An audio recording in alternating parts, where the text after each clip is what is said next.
La lecture ce matin, le message, c'est dans Luc, chapitre 24, versets normalement 13 à 35. Mais, comme vous le connaissez pour la plupart, je vais lire quelques versets et le reste vous le lirez chez vous, avec votre Bible. Et voici ce même jour, 2 disciples allaient à un village nommé Emmaüs, éloigné de Jérusalem de 60 stades. Ils s'entretenaient de tout ce qui s'était passé pendant qu'ils parlaient et discutaient. Jésus s'approcha et fit route avec eux. Le reste, vous le lirez chez vous.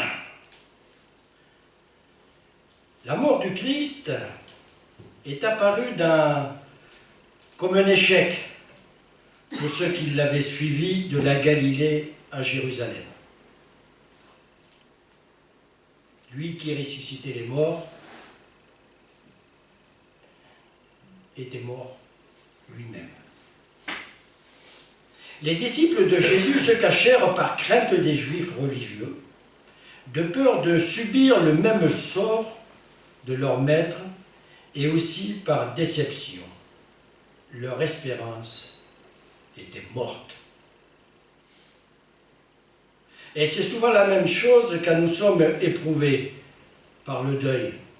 Nous avons tendance à nous cacher chez nous pour pleurer. On a besoin parfois de rester seul.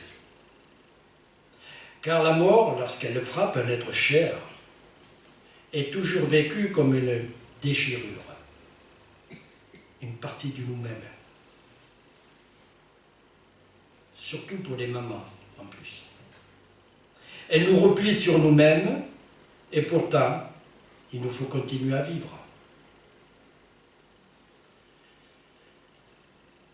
Les femmes allèrent embaumer le corps de Jésus, selon la coutume orientale.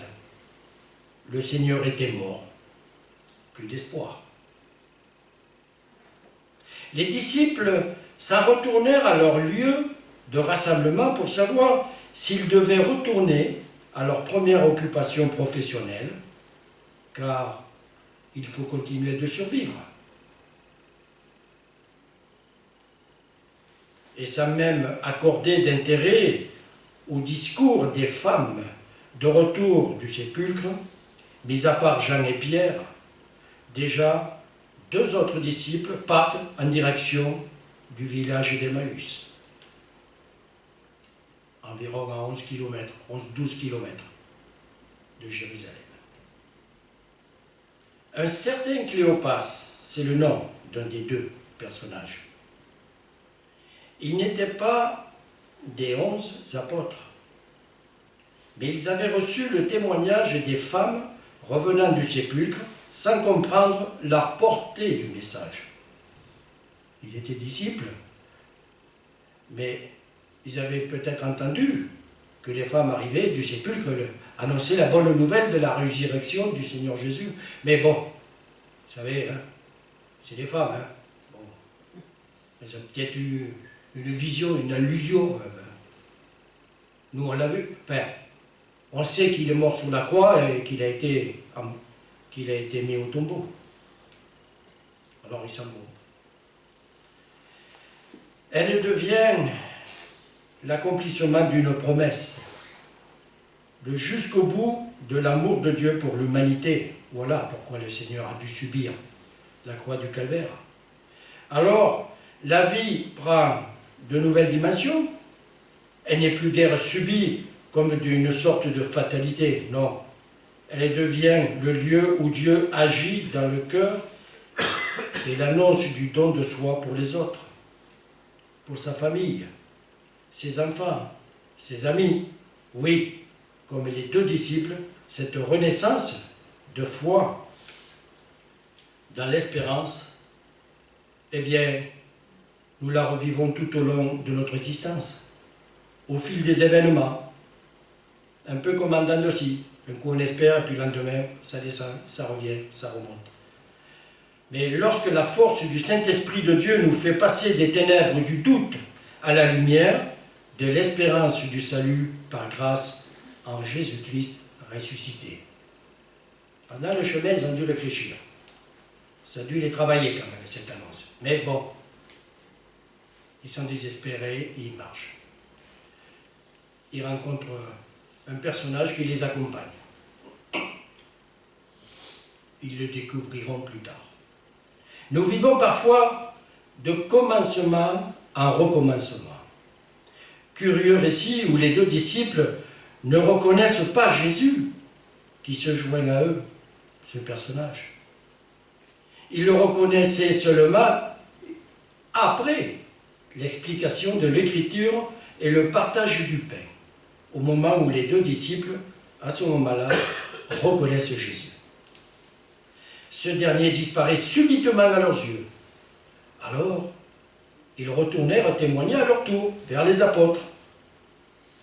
Nous sentons bien que nous ne pouvons garder que pour nous cette merveilleuse expérience d'une paix profonde intérieure. C'est la véritable paix de Dieu qui seule peut nous consoler quand nous sommes éprouvés. Il n'y a rien d'autre. C'est là le miracle de Dieu, pour chacun de nous, du partage et du témoignage. Nous ne pouvons pas garder le message de la bonne nouvelle pour nous-mêmes.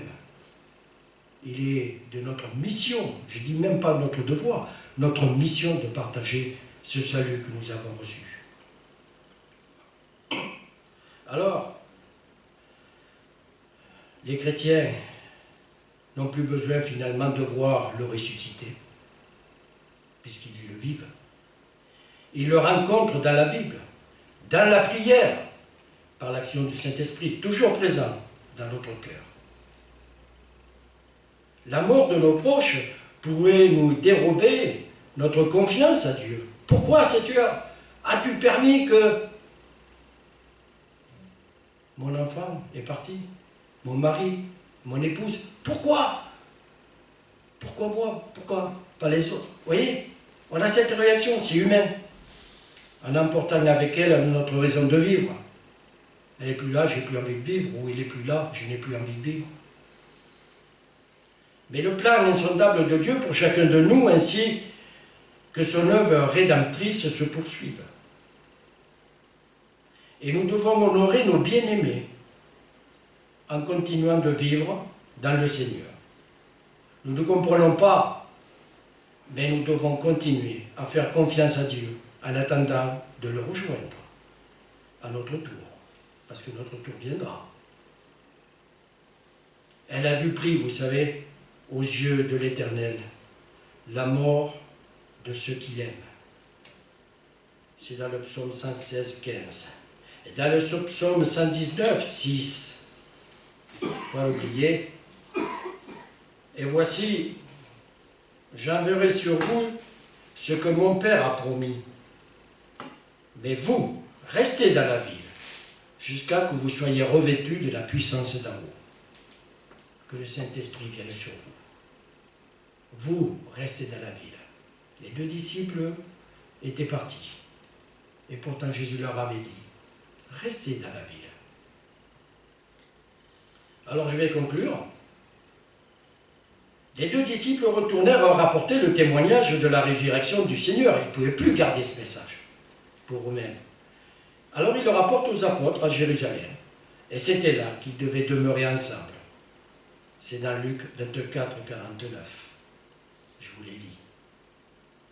Alors, leur tristesse est changée en joie. C'est Jean qui dit ça. Dans 16 vers.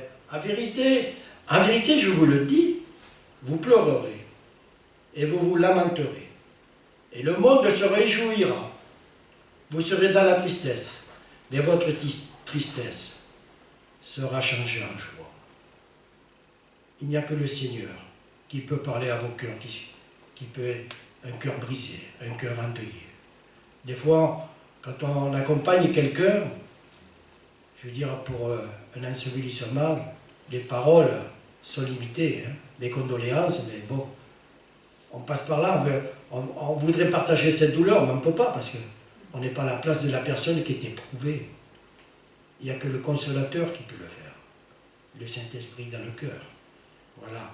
Et ce récit d'ombre et de lumière nous introduit dans le mystère de la présence du Seigneur ressuscité, qui rejoint les hommes dans leur déception, les ouvre à l'intelligence des Écritures. Et c'est là l'importance de lire la Bible, la parole de Dieu. Et cela se manifeste à eux par le partage et le renvoi auprès de leurs frères dans la foi. Alors, même éprouvés, venez, partagez votre épreuve, dites-la. Les frères et sœurs, ils sont là pour prier ensemble. Et le Saint-Esprit agira dans votre cœur. Parce que nous sommes incapables nous-mêmes de vous donner de la joie, de l'espérance. Seul Jésus peut le faire. Voilà. Et voyez, ce peuple d'Israël, en ce moment très éprouvé, combien de familles sont éprouvées, malheureusement, par ce deuil, ces deuils, pour plusieurs. Seul le Seigneur, Dieu, peut consoler leur cœur. Et nous pouvons que témoigner, nous, de notre amour en priant pour eux. Amen. Amen. Que Dieu vous bénisse.